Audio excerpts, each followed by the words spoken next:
Hola, ¿cómo estás? Y bienvenido seas a este video donde vamos a explicar de una manera muy rapidita, esquemática y sencilla la médula espinal y las fibras nerviosas. Si te parece, vamos a empezar con las fibras nerviosas. Muy bien, en relación a las fibras nerviosas vamos a tener tres tipos de fibras distintas. Vamos a tener las A, las B y las C. Las A van a ser fibras mielínicas y de diámetro muy grande. Las fibras tipo B van a ser fibras que también son mielínicas, pero que tienen un diámetro un poquito más chiquito que las A, por ende van a ser menos rápidas que las A. Las A van a ser las más rápidas de todas. Y después vamos a tener las fibras tipo C, que van a ser amielínicas, es decir, no tienen mielina, por ende van a ser mucho más lentas que las otras dos y tienen un diámetro mucho más chiquito que las otras dos. Vamos a empezar a hablar de las fibras tipo A. Dentro de las fibras tipo A vamos a tener cuatro tipos específicos: las alfa, las beta, las gamma y las delta. El orden que te puse aquí es un orden de velocidad. Sale de la más alta hacia la más bajita, ¿ok? Entonces vamos a tener las fibras tipo A alfa que van a estar relacionadas con transmisión de impulsos relacionados con la propiocepción o con funciones motoras somáticas, es decir, músculo propiamente. Vas a encontrar estas fibras en procesos o nervios que tengan que ver con sensibilidad relacionada a la propiocepción y con nervios que tengan que ver con motricidad, ¿sale? Con eferencias motrices, ¿ok? Van a tener un diámetro de 12 a 20 milímetros y la velocidad a la cual van a ir transmitidos los potenciales de acción va a ser de 70 a 120 metros sobre segundo, súper ultra mega rápido, ¿sale? Después vamos a tener las fibras tipo A beta que van a transmitir información de tacto y presión. Y aquí vemos un diámetro de 15, digo de 5 a 12, un poquito más reducido que las alfa, como podrás ver, y tienen velocidades de 30 a 70. Después vamos a tener las A gamma que van a estar relacionadas con la inervación del músculo, específicamente del uso neuromuscular, las fibras musculares del uso neuromuscular, ¿ok? Tal vez ahorita no sepas qué es el uso neuromuscular si estás viendo este video, pero bueno, no te preocupes.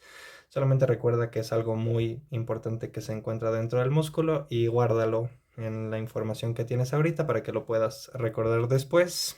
Van a ser unas fibras de un diámetro un poquito más chiquito que las anteriores y van a tener una velocidad bastante decente, aunque menor que las anteriores de nuevo. Después vamos a tener las fibras tipo A delta que van a transmitir información relacionada con el dolor, tacto y temperatura.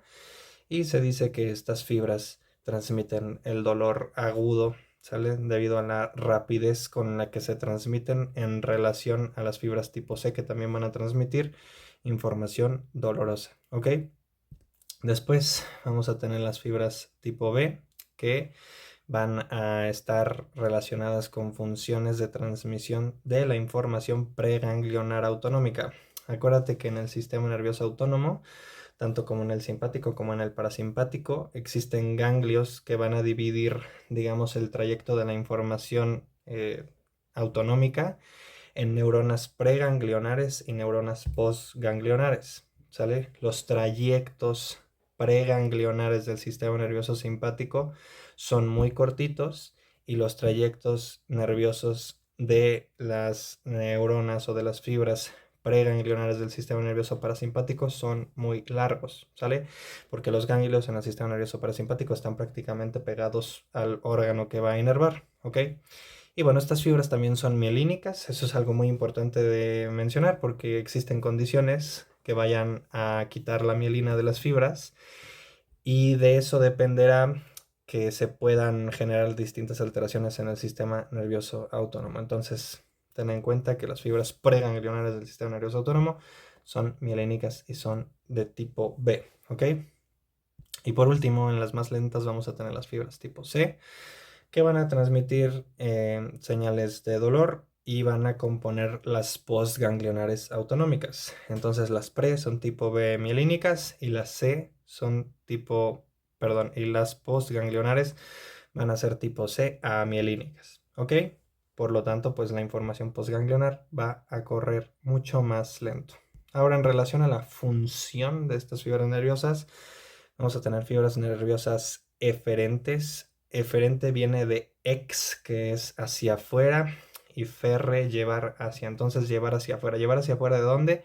del sistema nervioso central hacia afuera. Eso significa una eferencia, ¿ok?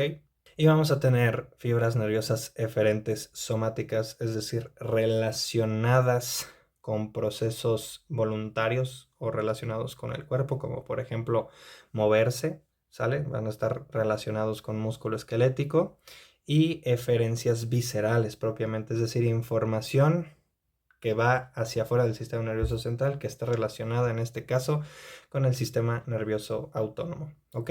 Señales que vayan hacia el corazón, por ejemplo. Y después vamos a tener fibras que van a tener funciones aferentes, ¿sale? Aferentes, ad quiere decir hacia adentro y ferre ya dijimos que es llevar hacia adentro, de donde llevar hacia adentro del sistema nervioso autónomo, ¿sale? Vamos a tener fibras aferentes somáticas, es decir, relacionadas con procesos del cuerpo propiamente, como por ejemplo la sensibilidad, y fibras aferentes relacionadas con procesos viscerales, es decir, del sistema nervioso autónomo. Llevar información del sistema nervioso autónomo hacia el sistema nervioso central. Ahora sí, hablando propiamente de la médula espinal, en caso de que no sepas dónde está ubicada la médula espinal, pues bueno, te traje aquí una vértebra tipo. Una vértebra tipo es una distribución normal, vamos a decirlo, de una vértebra con lo que podemos estudiar las vértebras, porque las vértebras en los distintos segmentos son diferentes, como ya tú bien lo sabes.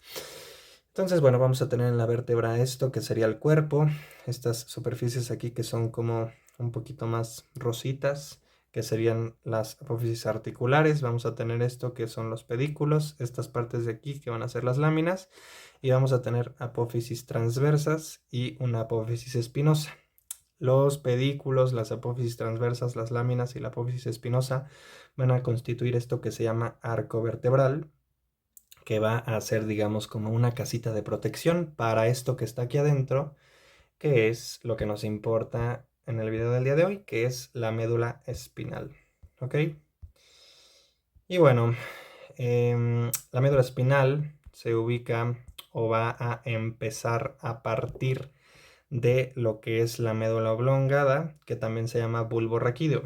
Entonces, si estamos viendo la distribución, vamos a decirlo así, del sistema nervioso central de abajo hacia arriba o de caudal a cefálico, vamos a ver que, digamos, tenemos la médula espinal, todo sigue normal, y si la estuviéramos viendo por cortes, ¿sale? Veríamos que de repente se empieza a oblongar, que se empieza a ensanchar. Y ese ensanchamiento se llama médula oblongada y delimita el término de la médula espinal, ¿ok? Se llama médula oblongada, pues porque hay un ensanchamiento, ya dijimos una oblongación, o también se llama bulbo raquídeo, porque parece esto así como de un foco, ¿no? Por eso se llama bulbo raquídeo, porque se ensancha y entonces ese es el lugar anatómico a partir del cual podemos decir que ya no estamos en médula espinal, sino que estamos en tronco encefálico. La médula oblongada es la parte más distal, vamos a decirlo así, o más caudal del tronco encefálico. Y pues bueno, a partir de ahí vamos a tener la médula espinal hacia abajo, y esta médula espinal va a ocupar 2/3 del canal vertebral de los adultos y va a terminar en los adultos de L1 a L2. En los niños se puede extender hasta L3. Acuérdate que la médula espinal es parte del sistema nervioso central, ¿ok? Y que está cubierta de meninges, como cualquier otra parte del sistema nervioso central, ¿sale? Y dentro de las meninges, pues bueno, vamos a tener la pía madre, que va a ser la que más está en contacto propiamente con el tejido propiamente neuronal, hablando aquí de la médula espinal. Después de la pía madre hacia afuera, es decir, de manera centrífuga, vamos a tener un espacio por donde fluye el líquido cefalorraquídeo, que tiene una función de proteger a la médula espinal, ¿sale? Ese líquido cefalorraquídeo va a estar fluyendo por una cosa que se llama espacio subaracnoideo. ¿Por qué se llama espacio subaracnoideo? Sub significa abajo y aracnoideo viene de aracnoides, que es la meninge que está por arriba de la pía madre, ¿ok? Se llama aracnoides debido a que, vista en una visión microscópica, perdón, parece una telaraña, ¿no? Por eso se llama aracnoides. Y después, de nuevo, de manera centrífuga del aracnoides, vamos a tener a la dura madre. Esas van a ser las 3 meninges que van a estar cubriendo la médula espinal. Y vamos a tener, si vemos por cortes de nuevo la médula espinal, distintos engrosamientos que va a tener la médula espinal a lo largo de todo su trayecto. Esto es importante de saber porque, bueno, la médula espinal no es la misma o no tiene la misma distribución, sale, por ejemplo, de su sustancia gris a lo largo de los diferentes segmentos de la médula espinal. Y bueno, eso es algo que ahorita vamos a ver. Entonces, bueno, estamos aquí viendo este pequeño esquema donde tenemos representada la médula espinal, tenemos aquí el tronco encefálico, acuérdate que aquí está la médula oblongata que delimita el término hacia cefálico de la médula espinal, de aquí para abajo es médula espinal, y bueno, inmediatamente por debajo del tronco encefálico tendríamos lo que sería el segmento cervical de la médula espinal. Y en este segmento cervical tenemos un engrosamiento cervical. ¿Por qué tenemos un engrosamiento de la médula en el segmento cervical? Pues bueno, porque hay un aumento de motoneuronas inferiores, ¿sale? Que van a estar relacionadas con el plexo braquial, es decir, va a haber un aumento de neuronas que se van a encargar de mover los músculos que se encuentran en esta porcioncita de aquí de la médula. Ahorita te digo cómo se llama, ¿sale? Entonces eso va a hacer que se agrande, que se ensanche la médula. Por eso es que va a estar ensanchada en el segmento cervical. Después vemos que se adelgaza propiamente y después, a medida que baja, se vuelve a ensanchar y esto se le llama engrosamiento lumbar. Y este engrosamiento lumbar se relaciona con un aumento de motoneuronas inferiores que van a estar relacionadas con el plexo lumbosacro, ¿sale? Que van a estar relacionadas con la inervación de músculos de las piernas. Y después vamos a tener lo que es el cono medular, que el cono medular delimitaría la parte final propiamente de la médula espinal y esta parte final de la médula espinal terminaría de L1 a L2, como ya habíamos dicho, en los adultos prioritariamente. Y si ves también, aquí te dibujé en amarillito esto que estaría representado la pía madre, y la pía madre hasta el final cambia, digamos, su composición de tejido y se empieza a hacer un poquito más fibrosa y eso va a componer esto que se llama filum terminal. Filum significa hilo y terminal, pues, que es la parte terminal. Sale un hilo terminal de la médula espinal y el filum terminal va a tener la función de anclar a la médula para que no se esté moviendo ahí en el canal vertebral a lo loco y se pueda lastimar, ¿ok? Como sabes, o como ya te mencioné, la médula espinal va a terminar en el segmento L1 a L2, pero eso no quiere decir que no vaya a haber nervios, por ejemplo, en los segmentos sacros. Lo que sucede en este caso es que va a empezar a formarse algo que se llama cauda equina. Cauda significa cola y equino de caballo y se llama cola de caballo porque lo que pasa es que los nervios o los segmentos medulares que corresponden a los nervios sacros van a empezar a bajar de esta manera, empezando a formar como una colita de caballo, ¿sale? Que simple y sencillamente va a estar formada por todos aquellos nervios que van a salir por los agujeros intervertebrales del sacro para inervar los músculos que tengan que inervar específicamente relacionados con esas secciones. Y pues bueno, para recordarte de esto, tenemos 30 segmentos en la médula espinal, sale 8 que pertenecen a la parte cervical, 2 a la torácica, 5 a la lumbar y 5 a la sacra. ¿Ok? Ahora, hablemos de la sustancia gris. Acuérdate que en el sistema nervioso central tenemos una distribución de sustancia blanca que va a estar compuesta por las fibras nerviosas propiamente que van a estar mielinizadas. Aquí te la dibujé en blanco y amarillo, sale el amarillo en este caso es la mielina y por sustancia gris. La sustancia gris va a estar compuesta por los somas neuronales, por los cuerpos de las neuronas, ¿ok?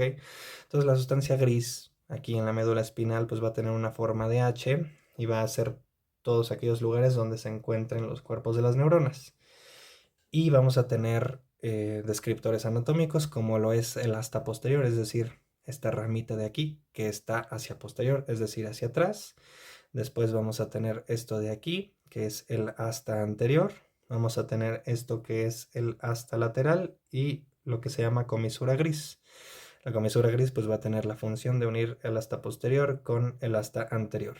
El asta posterior se va a encargar de, o van a ser neuronas encargadas de recibir información aferente, información sensitiva, ¿ok? El asta anterior se va a encargar o van a ser neuronas encargadas de mandar informaciones eferentes, en este caso predominantemente motoras, por medio de las motoneuronas alfa y gamma, ¿ok?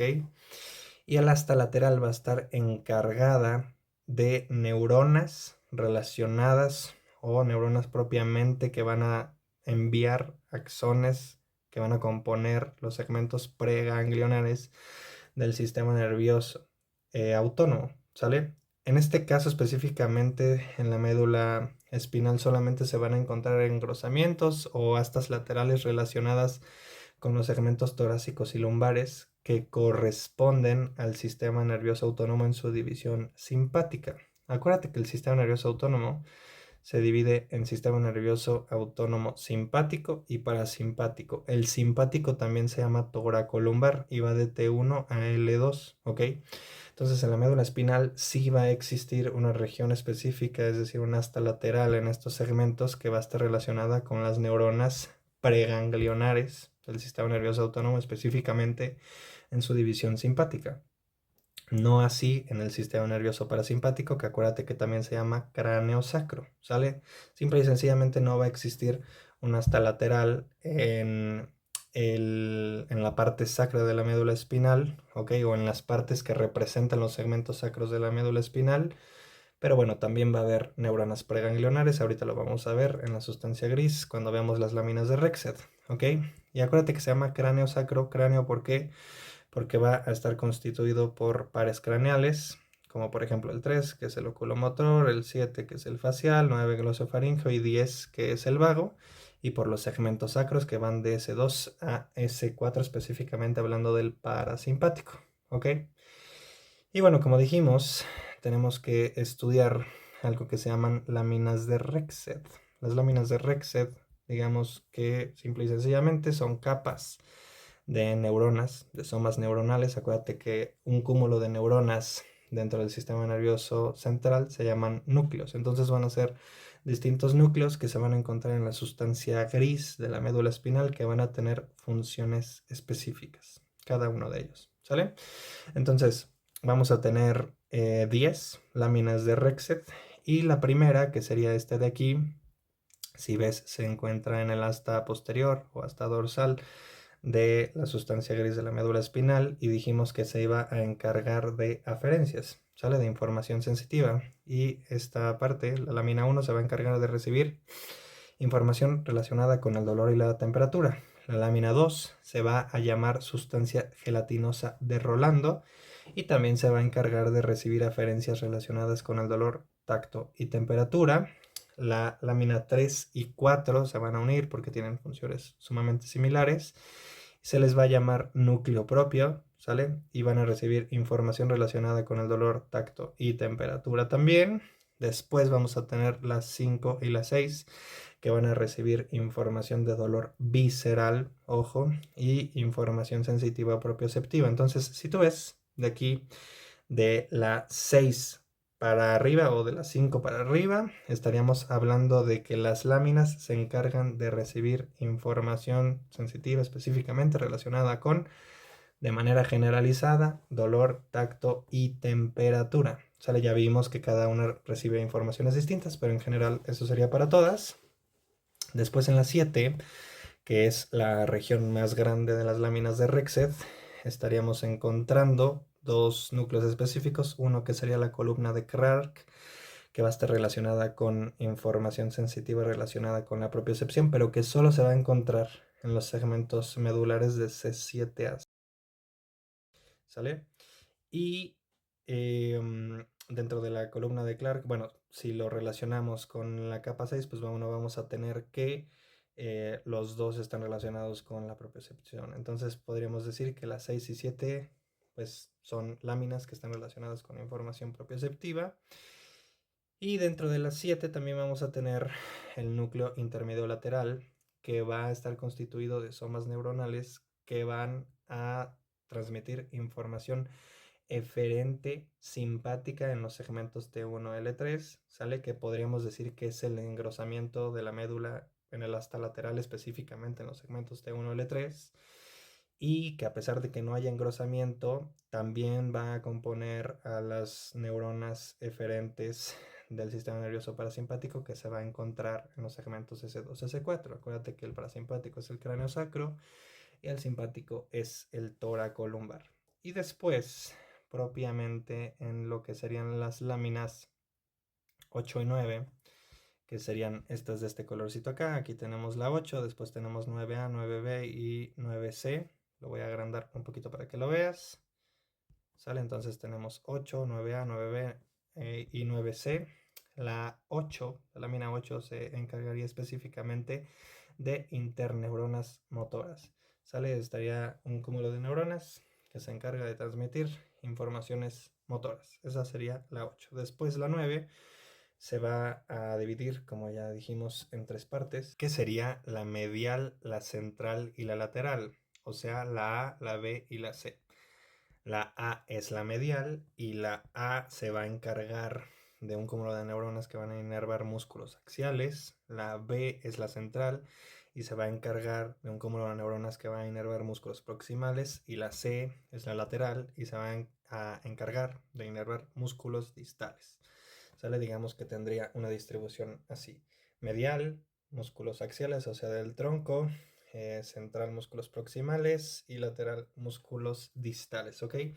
Y todas estas regiones, la A, B y la C, van a tener distintas regiones dentro de ellas mismas, ¿sale? Siendo las ventrales dedicadas a músculos extensores y las dorsales encargadas a músculos flexores. Y por último, la lámina 10 de Rexed sería esta que está acá, pues simple y sencillamente son neuronas de la comisura gris.